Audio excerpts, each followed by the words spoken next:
మోడల్గా ఉంటుంది అని ఈ సందర్భంగా నేను తెలియజేస్తున్నాను.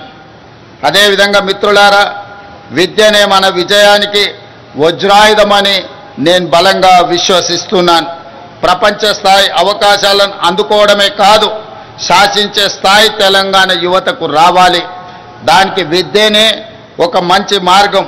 అందుకే గొప్ప విజన్తో యంగ్ ఇండియా ఇంటిగ్రేటెడ్ రెసిడెన్షియల్ స్కూల్స్ని మనం ఆలోచన చేసి ప్రారంభించుకున్నాం. ఈరోజు నేను చెబుతున్నాను, భవిష్యత్తులో తెలంగాణ విద్యా వ్యవస్థలో విప్లవాత్మక మార్పులకు ఈ స్కూళ్ళు కేంద్రాలుగా మారబోతున్నాయి. విద్యపై మేము చేస్తున్న వ్యయం ఖర్చు కాదు, భవిష్యత్ తెలంగాణకు పెట్టుబడిగా మేము భావిస్తున్నాం. తెలంగాణ బిడ్డలు అన్ని రంగాల్లో రాణించాలనేదే మా ఆలోచన. అందుకే విద్యతో పాటు క్రీడలకు ప్రాధాన్యత ఇస్తున్నాం, ఇన్నోవేషన్కు పెద్దపీట వేస్తున్నాం.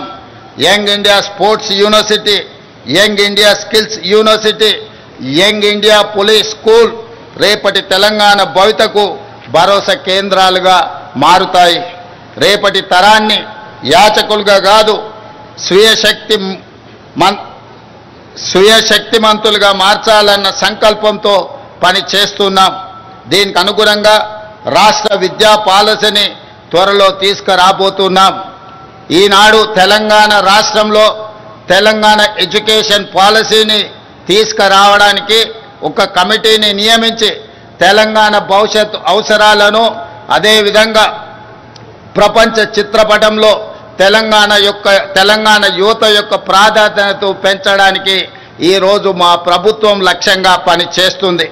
మిత్రులారా, మీకందరికీ తెలుసు, భూమి కోసం, భుక్తి కోసం, వ్యక్తి చాకిరి విముక్తి కోసం చాకలి ఐలమ్మ, మల్లు స్వరాజ్యం, ఆరుట్ల కమలాదేవి వంటి తెలంగాణ వీర వనితలు పోరాటంలో ముందుండి నాయకత్వ పటిమను చాటారు.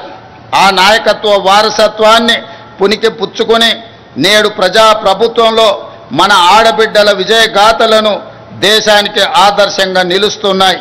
మహిళా ఉన్నతి, తెలంగాణ ప్రగతి నినాదంతో కోటి మంది ఆడబిడ్డలను కోటీశ్వరులుగా చేయాలన్న లక్ష్యంతో మేము చేపడుతున్న కార్యక్రమాలు సత్ఫలితాలను ఇస్తున్నాయి.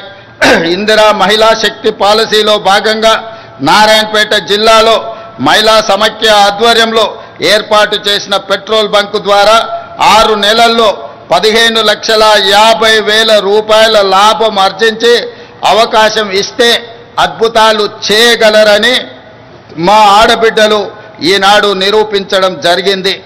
డ్వాక్రా మహిళా సంఘాలు ఉత్పత్తులను విక్రయించేందుకు ప్రత్యేకంగా ఏర్పాటు చేసిన ఖమ్మం మహిళా మార్ట్ విజయవంతంగా నడుస్తుంది. రాష్ట్రంలో మరికొన్ని మహిళా మార్టులను ఏర్పాటు చేయాలని మా ప్రభుత్వం ఆలోచన చేస్తున్నది. అదేవిధంగా మిత్రులారా, ఆహార ధాన్యాల కొరత నుండి ఆహార సమృద్ధి సాధన వరకు ఈ దేశంలో వ్యవసాయ రంగానికి ప్రాధాన్యత ఇచ్చి రైతును రాజును చేసిన చరిత్ర కాంగ్రెస్ ప్రభుత్వాలది.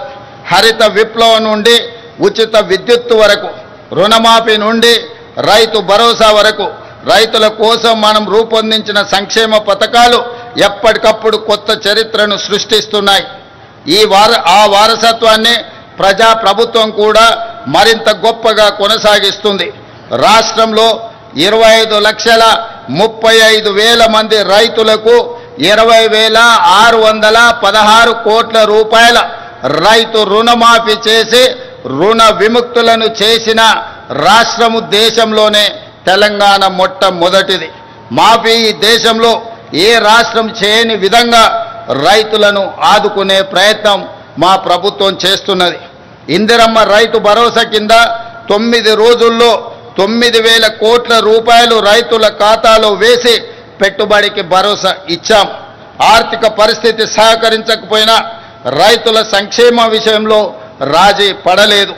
కేవలం ఏడాది కాలంలో 1,04,000 కోట్ల రూపాయల రైతు ప్రయోజనాలపై ఖర్చు చేసిన ప్రభుత్వం ఈ దేశంలో మరొకటి లేదు. 7,178 కొనుగోలు కేంద్రాలను ఏర్పాటు చేసి రైతుల వద్ద చివరి గింజ వరకు ధాన్యం కొంటున్నాం. ధాన్యం కొనుగోలు చేసిన 48